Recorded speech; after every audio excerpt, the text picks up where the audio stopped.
this recently. I have moved to a different state, and also I have changed my career slash job. And I'm working full time, doing something I absolutely love. So I'm very grateful, very lucky that I get to do something that I absolutely love as a career. So I needed to take some time, figure out some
Shelley. This is a very old copy that I got on eBay for I think like $4. It's a 1960 version.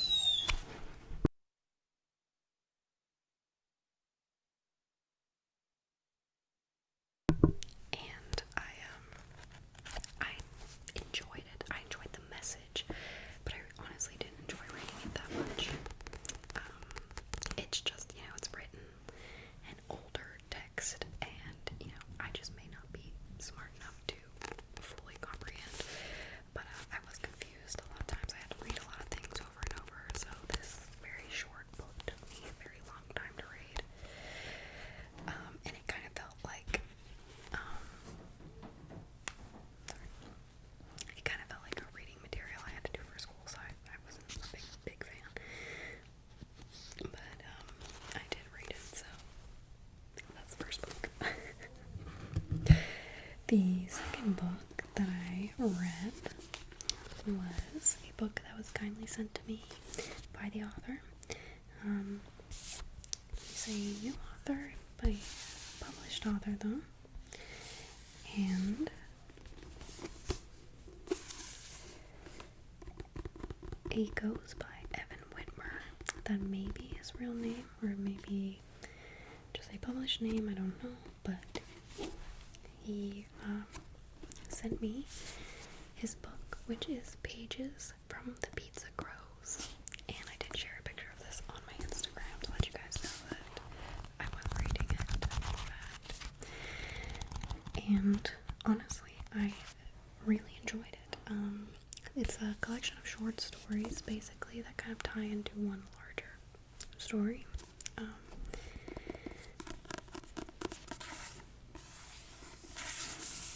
But it has a story called Bedfellows, which follows the story of a boy and a girl who are attached at the hip by supernatural means. Polygamy tells the tale of a powerful curse, forcing married men to fight one another in order to protect their brides. Captured by animals, details an author's adventures of spying on people in the woods to write his romance stories.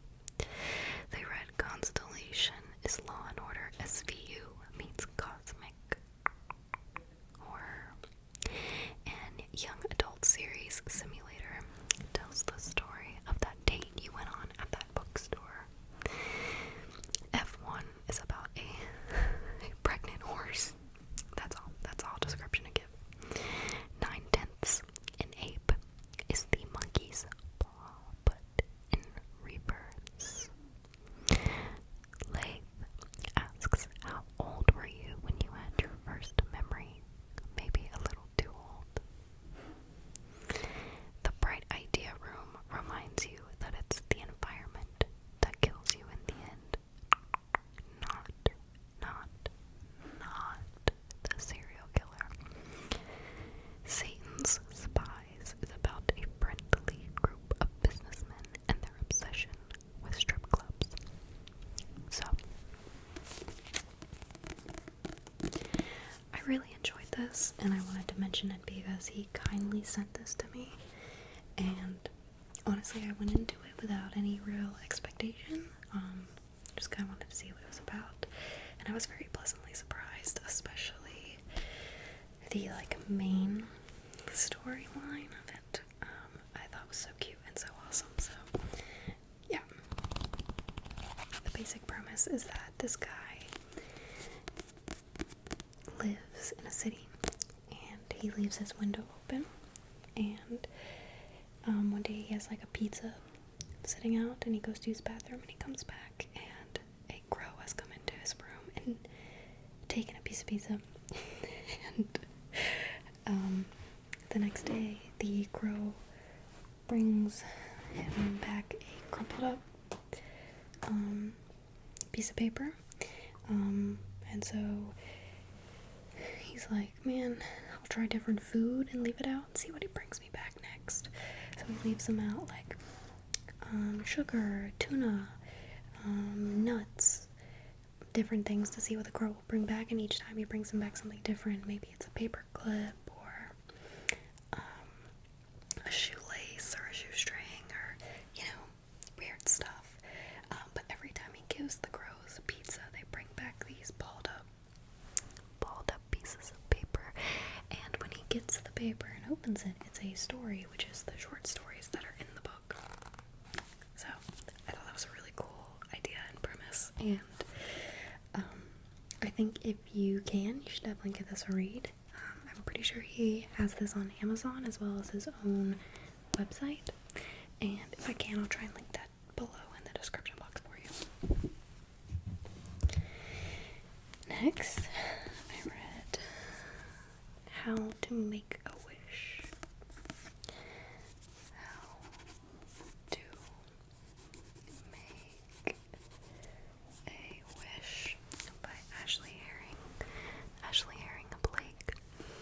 And this book is a sapphic love story. I would call it like a YA sapphic romance.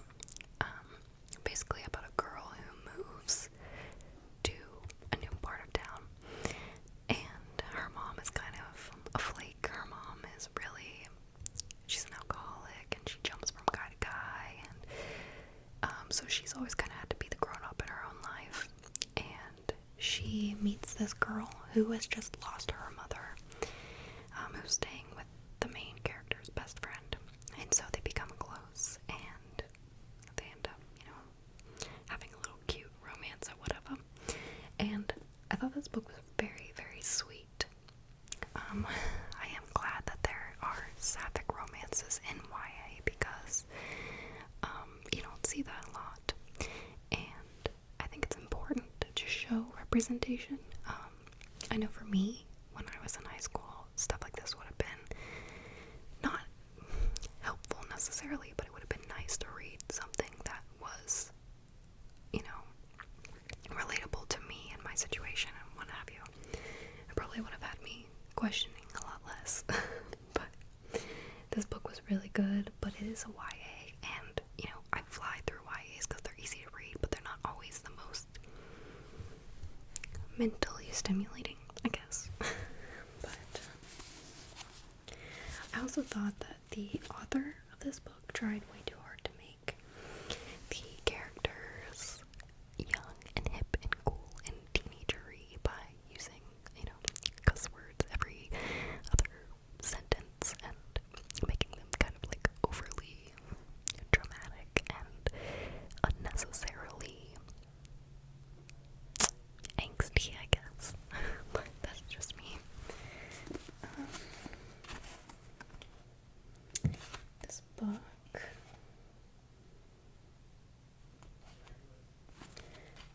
was pretty long. 324 pages, 324 pages, 324 pages, which is pretty long, I think, for a YA.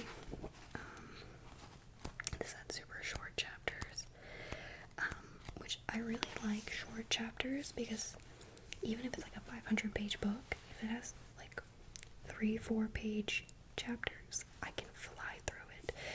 Sometimes when books have very dense chapters, like over 12 pages, I'm like, oh my god, like, even though you are reading 12 pages, it doesn't feel like it, because to me, I almost like read books in chapters. So the more chapters I read, the more I feel like I'm getting done. Does anybody else feel that way? Please let me know. But once I finish a chapter, I'm like, oh wow, I'm really getting through this book. But if I only finish like 12 pages, I'm like, okay. And so I liked that about this book. And in this book, it is a young white girl in a young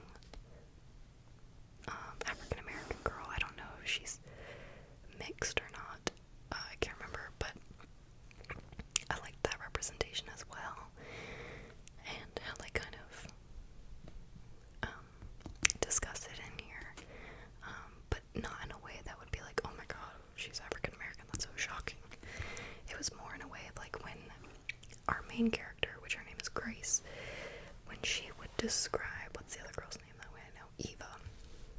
When Grace would describe Eva, she would describe, that her hair was beautiful, her hair was, curly, and her skin was whatever, and, it would talk about it in a way that let you know the character's orientation, but without being overly, like, shock value of the fact that the character is African American, which I think some books try to do that, to be like, hey, look, we're showing representation, or, we're trying to be different and diverse. It's like, you can be different and diverse, you should be, but you shouldn't be, like, pushing it like that, because then it comes off as like you only did that because you felt like you had to, or you felt like more people would buy your book, and that's not cool, because there's plenty of characters and plenty of different styles of books that could be non-white. So, whatever. Anyway, that was a rant. Moving on. Oh god, speaking of that, I also read Such a Fun Age by Kylie Reed. I end up picking up a lot of books that are in Reese Witherspoon's book club. I think I mentioned that in one of my last videos. I'm not trying to do that, but I have noticed that a lot of the books that I really enjoy are in her book club, so maybe I need to just like get on it. But I'm kind of late to the game with this book. A lot of people already have read this book and said how amazing it was, so I thought I'd give it a try. And this book was probably one of my favorite books that I've read so far. I only have a few for the year, and I would definitely say this is one of them. This follows a woman named Amira, and she is 25 years old. She's a young African American woman, and she works for a pretty wealthy white family as their babysitter for their 3-year-old daughter, Briar. And one night, something happens at the family's home where the police have to be called, and so they ask Amira if she could please take their daughter somewhere, just so she can get her out of the house so she won't be around the police. And they call Amira while she's at a birthday party, but Amira doesn't mind. She's like, yeah, of course I will, sure. But she shows up, so she's not, she's in a dress and heels and stuff, stuff you would be wearing to a girlfriend's birthday party, if you go clubbing or whatever. So she shows up and she takes Briar to a grocery store, and she basically gets a lot of looks, and a security guard at the grocery store accuses her of kidnapping the child. And from there on is a chain of events that lead to a pretty touching and interesting narrative and conversation about race, class, age, and everything like that in between. So this book was absolutely amazing. I seriously would love to read more from this author, because the way she wrote different characters was just I loved it. I thought it was so great. Let's see here. I want to tell you how many pages this book is.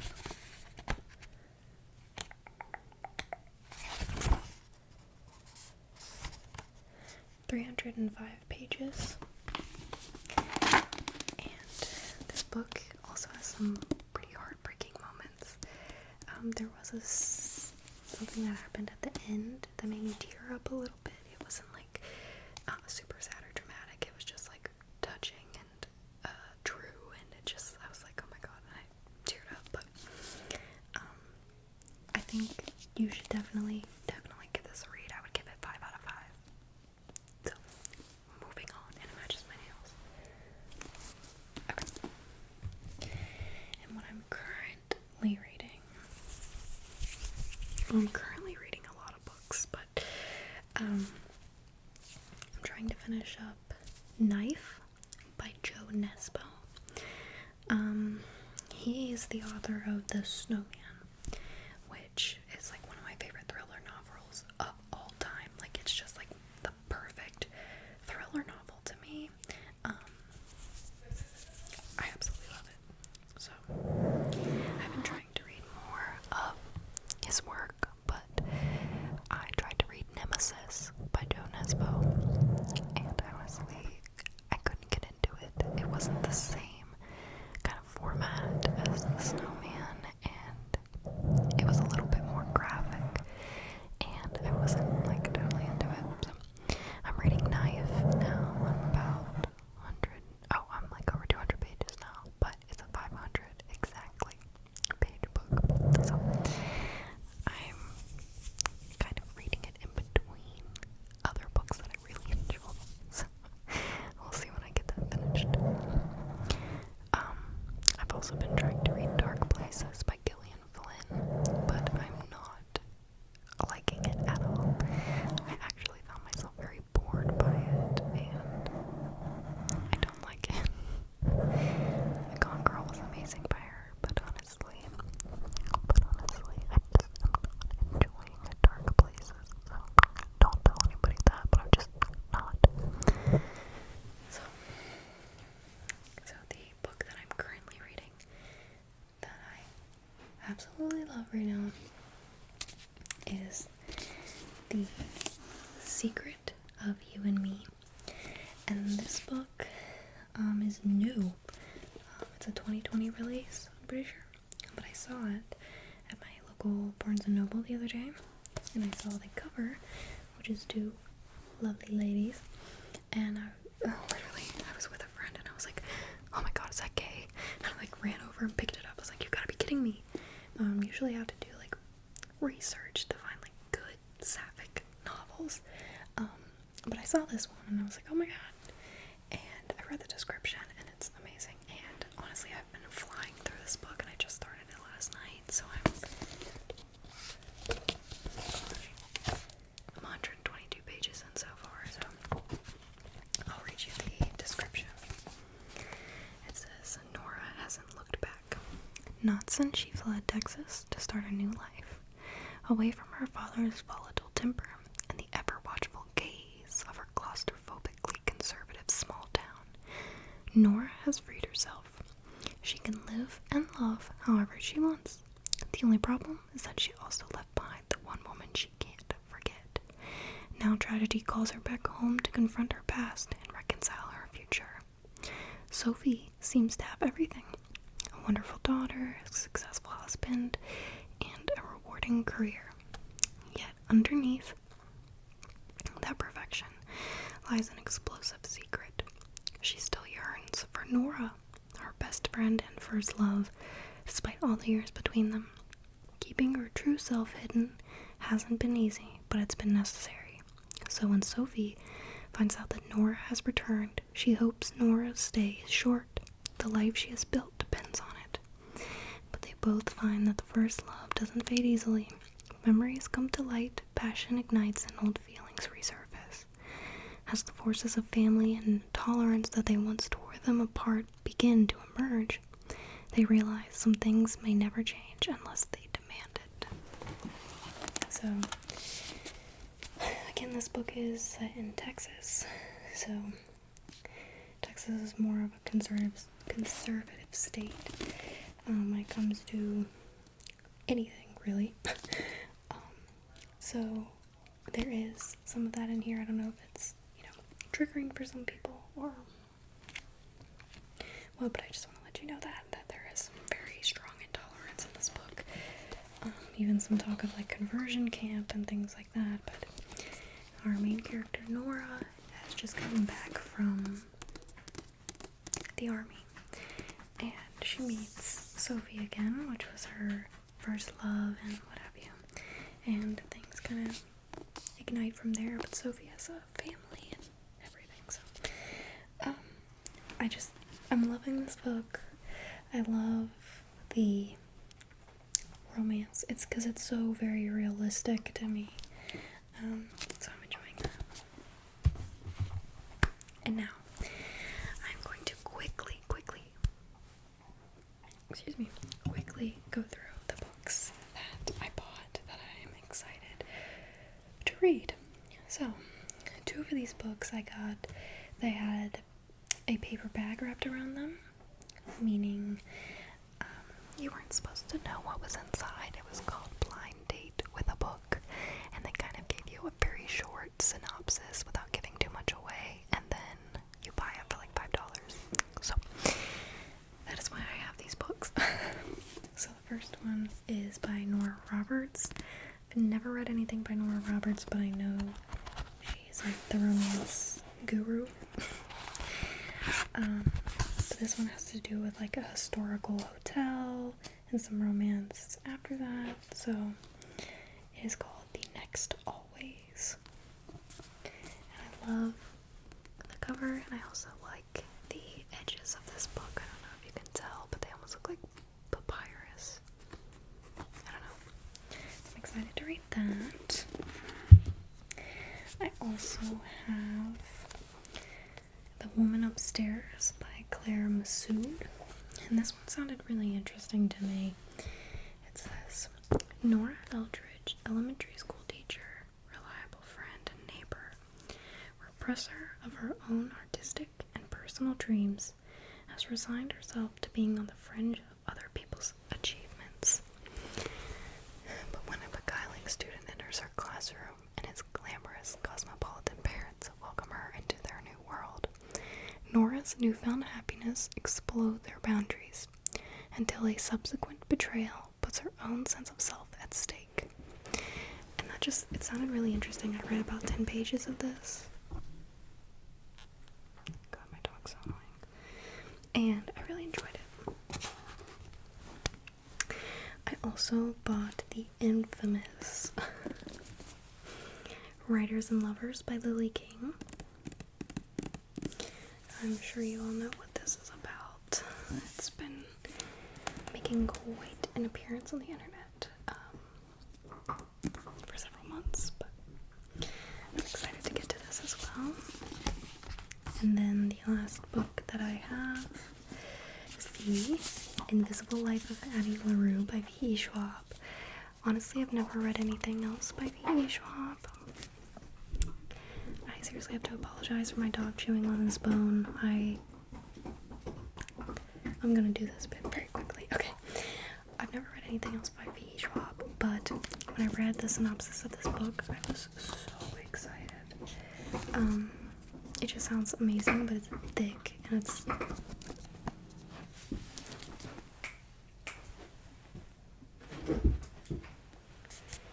My dog's deaf, so he can't hear me, so I have to use hand movements. Sorry.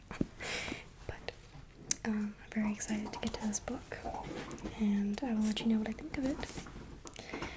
I forgot to mention that I also read a book called Coven, which I took a picture of, and it's on my Instagram, but I also read The Midnight Library by Matt Haig, and I seriously have to tell you that it was such a fun time, and that book couldn't have come at a better time for me.